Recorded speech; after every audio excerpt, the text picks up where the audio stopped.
Hello everyone, the ultimate solution থেকে আমি তোরা চ্যাটার্জি। আজকে যে ভিডিওটা নিয়ে এসেছি সেটা হচ্ছে আগামীকাল আমাদের অক্ষয় তৃতীয়া। অক্ষয় তৃতীয়ার দিনকে এই রেমেডি, এই রিচুয়ালসগুলো যদি আমরা পালন করতে পারি, খুব ভালো রেজাল্ট আমরা পেতে পারি। তো সেটা নিয়েই হতে চলেছে আজকের এই রেমেডিটা। যারা এই ভিডিওটা দেখছো, যেখান থেকে দেখছো, ইউটিউব হোক আর আমার পেজ থেকে হোক, প্লিজ আমার ইউটিউবটা একটুখানি সাবস্ক্রাইব করে দেবে। দ্য আলটিমেট সলিউশন আমার ইউটিউবের চ্যানেলের নাম। অ্যান্ড যদি পেজ থেকে দেখো, পেজটাকেও ফলো করে সাবস্ক্রাইব করে দেবে। আমার পেজের নামও হচ্ছে দ্য আলটিমেট সলিউশন। তো চলুন জেনে নিই যে কালকে আমরা যে রিচুয়ালসটা করব কটা থেকে কটা পর্যন্ত করলে ভালো হবে। সকাল 5:33 থেকে, মানে ভোরবেলা 5:33 থেকে দুপুর 12:43 পর্যন্ত শুভ সময় পুজো করার, রিচুয়ালস করার, রেমেডি করার, যে কোনো ভালো কাজ করার। তো এই সময়ের মধ্যে কিন্তু এখন যে রেমেডিগুলো আমি বলতে যাচ্ছি সেই রেমেডিগুলো করার চেষ্টা করবে। প্রথম রেমেডি হচ্ছে, আমরা বহু সময় বহু মানুষকে টাকা ধার দিয়ে রাখি, তাই তো? সে টাকাগুলো কিন্তু আমরা সময়ে পাইও না, চাইলেও সে দেয় না, বা আমরা সময় মতো পাই না। তো এখন যে রেমেডিটা বলবো সেটা কিন্তু তার উপরে বেস করে। সেটা হচ্ছে, কালকে একটা রূপোর অর কাঁসারের থালা নেবে। ভালো করে শুনবে, রূপোর অর কাঁসারের থালা নেবে, সাদা কাপড় তার উপরে বিছিয়ে দেবে। বিছিয়ে দিয়ে জব বা বার্লি যেটাকে বলে, সে বার্লি সেই সাদা কাপড়ের উপরে ছড়িয়ে দেবে। ঠিক আছে, এক মুঠো মতন নেবে, নিয়ে সেটাকে ছড়িয়ে দেবে। ছড়িয়ে দিয়ে আমি একটি মন্ত্র বলছি, সেই মন্ত্রটা 108 বার পাঠ করবে। মন্ত্রটা হচ্ছে ওম শ্রী শ্রী বিষ্ণু দেবায় নমো নমো। ভালো করে শোনো, ওম শ্রী শ্রী বিষ্ণু দেবায় নমো নমো। এটা বলে প্রার্থনা করবে এবং জব সহ, মানে ওই বার্লি সহ যে কাপড়টা, সেই কাপড়টা ভালো করে একটা পুঁটলি বানিয়ে নেবে। পুঁটলি বানিয়ে নিয়ে কালকে মা লক্ষ্মীর পায়ের কাছে সারাদিন ধরে রেখে দেবে, এবং পরের দিন সেটা ব্যবসার জায়গায় হোক বা তোমার আলমারিতে হোক বা তোমার সঙ্গে পরিষ্কার পরিচ্ছন্ন জায়গায় ওটাকে রেখে দেবে। এটা কতদিন অবধি করতে হবে? এটা 51 দিন অবধি তোমার সঙ্গে রাখতে হবে।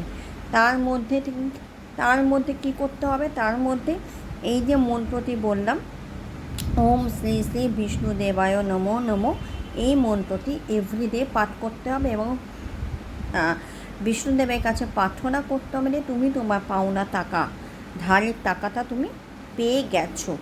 ঠিক আছে, এটা তোমাকে একটা পজিটিভ অ্যাফার্মেশন দিতে হবে। এই রেমেডিটা কিন্তু কালকে যদি অক্ষয় তৃতীয়া দিনে করতে পারো, খুব ভালো রেজাল্ট পাবে। কালকে দিনে যদি কোনো মানুষকে সাদা জামা দান করতে পারো, সাদা রঙের বস্ত্র দান করতে পারো, খুব ভালো রেজাল্ট পাবে। কালকে দিনে গীতা পড়া, নিরামিষ খাবার খাওয়া ভীষণভাবে দরকার। ঠিক আছে, এবং টাকা, বস্ত্র, জল, এই ধরনের জিনিসও কিন্তু কালকে দান করতে পারো। দান করলে কিন্তু রেজাল্ট খুব ভালো পাবে। যাদের বাড়িতে পারিবারিক অশান্তি, মানে সেটা জমি রিলেটেড হতে পারে, যেটা যে কোনো কিছু রিলেটেড হতে পারে, পারিবারিক অশান্তি যাদের বাড়িতে ভীষণভাবে চলছে, তারা কালকে যে সময়টা বললাম সেই সময়ের মধ্যে এই রেমেডিটা করবে। সেটা হচ্ছে, কালকে একটি কৃষ্ণের ছবি অথবা গোপালের ছবি বা নারায়ণের ছবি নিয়ে নেবে। নিয়ে নেবার পর কী করবে?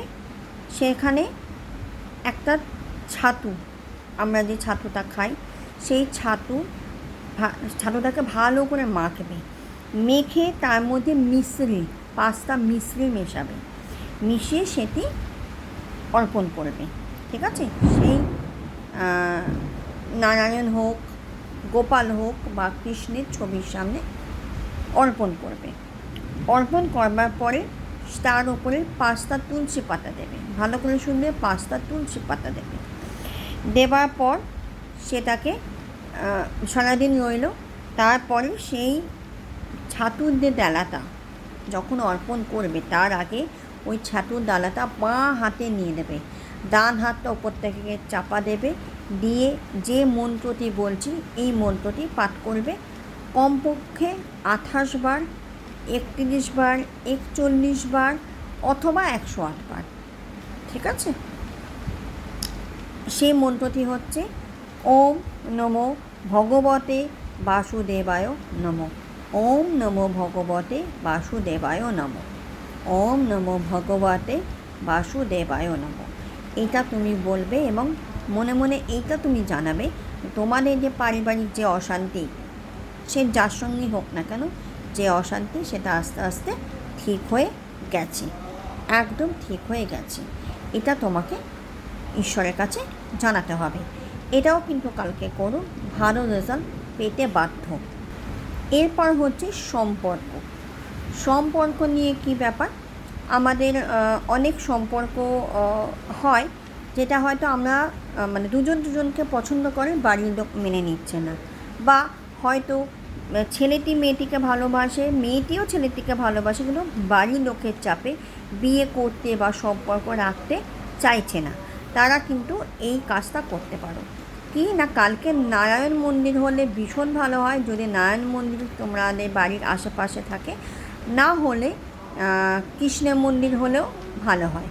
কি করবে, একটি শুকনো ছাতুর প্যাকেট নিয়ে যাবে, দোকান থেকে পরিষ্কার একটা শুকনো ছাতুর প্যাকেট নিয়ে যাবে, কোনো ছুরি কাঁচি দিয়ে না কেটে সেটি ব্রাহ্মণকে দান করে দেবে এবং ব্রাহ্মণকে বলবে সেটি যেন ছুরি কাঁচি দিয়ে না কেটে সেটি ওই নারায়ণ মন্দির বা কৃষ্ণের মন্দিরে তোমার সামনেই যেন সেটি অর্পণ করে দেয়, মানে পুজো দিয়ে দেয়।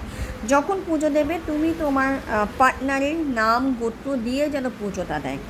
এটা যখন করবে, এই যে ছাতু যখন তুমি দান করছো, ছাতু যখন দান করবে তখন তুমি এবং তোমার পার্টনার দুজনে মিলে একসঙ্গে করলে তো ভীষণই ভালো। যদি না পারো তুমি তোমার পার্টনারের নাম গোত্র দিয়ে একা গিয়ে পুজো দিতে পারো।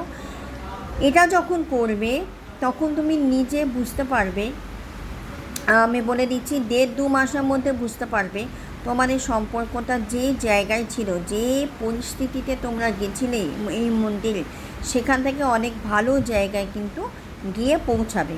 কারণ নারায়ণ এবং কৃষ্ণ এরা কিন্তু বিবাহ এবং প্রেমের দেবতা। যাদের মাঙ্গলিক দোষ থাকে তাদের কিন্তু নারায়ণের সঙ্গে বিবাহ প্রথমে করানো হয়, দেন যার সাথে বিয়ে হচ্ছে তার সাথে বিয়ে দেওয়া হয়। তো সেক্ষেত্রে যদি এই রেমেডিটা কালকে করতে পারো, অক্ষয় তৃতীয়া দিনকে, যে সময়টা বললাম 5:33 থেকে 12:48 পর্যন্ত, মানে ভোর 5:33 থেকে দুপুর 12:48 পর্যন্ত, তাহলে তোমরা নিজেরাই বুঝতে পারবে তোমাদের এই যে সম্পর্কটা কতটা ভালো হতে পারে।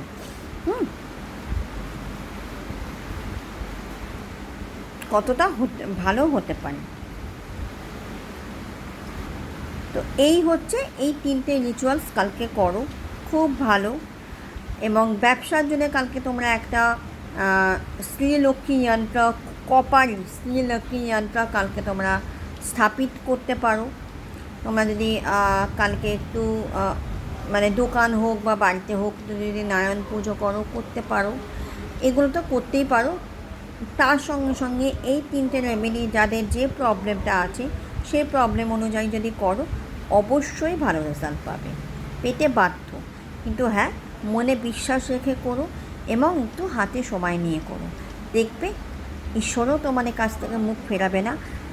সবচেয়ে বড় ব্যাপার যেটা, সেটা হচ্ছে কর্মটাকে রাইট করো। যে যাই বলুক, যে যাই করুক, তুমি তোমার জায়গায় অনড় থাকো, অন্যায় প্রতিবাদ করতে শেখো, দেখবে ঠিক তুমি একদিন তোমার সব রকমের সমস্যা কাটিয়ে এগিয়ে যেতে পারছো। যদি ভিডিওটা যদি ভালো লাগে অবশ্যই শেয়ার করো, লাইক করো, কমেন্টস করো এবং আমার পাশে থেকো। এবং আমরা সবাই চাইবো একসঙ্গে এগিয়ে যেতে।